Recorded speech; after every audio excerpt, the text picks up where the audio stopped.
G'day, folks. I got a pie hack here. Probably a lot of people of you do it already or something. But you can spend a lot of money on a gourmet pie. At Pie Face or at a bakery and all that. And they've never got. Put it this way, you won't find this pie, this particular mix that I do. I make my own pies now. I'm really not much of a pastry man. Like, I'm not really good at making these sort of pastries and that for pies. Haven't really tried. Don't bother with it much because at Aldi's, not that I'm affiliated, I'm not getting any, what do you call it, any advertising credit or anything for this. I'm not really advertising. You can get your pies wherever you like. But go get your cheap pies, right? They don't have to be fancy. Here you get a 6-pack of pies for like, I don't know if it's about $5.50. So under $1 a pie. And that's really good value because it doesn't matter where you get your pie. You're not going to know where it come from anyway. Okay, so Lee's already done hers. We'll have a quick, with the cheese and all, right? So I'm just showing you here what I've put in this one. So I got some chilies, fresh chilies chopped up. Today I went ahead and I used a couple of bird's eyes or Thai chilies. But you can do what you like. You can use any chilies or capsicum, whatever you like to flavour your pie with. I'm just giving you some ideas. I got some cracked pepper in there. I got some white pepper in there for a bit of extra heat. I got some just general mixed herbs in there. This time I've gone and I put a bit of Frank's sauce in there as well. So there's a fair bit of heat in these pies. And the one other thing I put in there, which I didn't leave out, I'll keep you going, keep you over that way, is the Keen's curry powder. For those that like curry pies, that's the way to go. And you can, if you want a sweet curry pie, you can do just Keen's curry powder and add some raisins or sultanas. No, not raisins, what are they? Currants or sultanas in there, into the pie, and mix it. Anyway, once you've done all that, you get, I use generally, I use half a thing of cheese, but look, there was 2 slices left at the end of the packet, so bugger it, I'm going to have a bit more on there. I'm a bit of a moron there.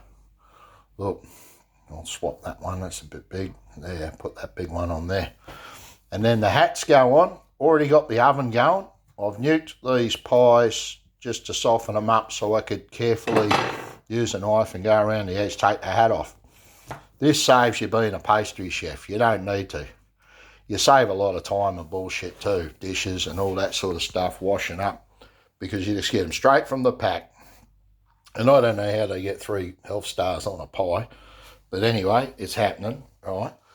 So we're chucking this now in the oven, and now you've got something that you'd pay, probably, I don't know what they are these days. They haven't bought a pie for years, decades probably. I won't even eat one to go out, whatever, at least I take the hat off. I can see if there's any gristly bits and all that sort of shit in there. And I've had good luck with this particular brand of pies. I'm not associated with Ellsbury. I don't even know who they are. Hopefully they're Australian made. I haven't really looked. Maybe I should do that. 94% ingredients is made in Australia, so not bad. I think I might have looked at that before. And here it is up here, made with Australian beef. So there you are. These are good quality pies for the price you pay. Actually, I think these are better than more expensive pies. Are way better. And they're proper minced up too, so you don't get your chunky pie. For those that like the chunky bits with the bits of fat and all that shit in there, you don't get that with these pies, but And as you see these packets here in the background, we actually buy the real Western Star butter. So try and open that. And we put the block inside there in these packets, because now I've realised that this shit has got canola oil in it. So now I just buy real salted butter. I think even now we buy the home brand stuff and it's real butter. So that's another thing. That's off topic with what I was talking about here, pies. So anyway, there you go, folks. Leave them in the oven till they're crispy, because you've had them in the microwave, they go soft. So you can cut the lid off. Stuff them with whatever you want. You want jalapenos, whatever you want to put in there. I could think of, you could probably, I don't know. Anyway, that's just me hack. It's sort of like building a pizza, Just throw whatever you like inside your pies, and you can have all these gourmet pies. The beautiful thing about this is you bring a packet home, and you can have a family sit down at the table and have what they want in their own pie, They can stack it themselves, eh? All right, no worries, folks. I'll see you later, eh? Thanks for watching.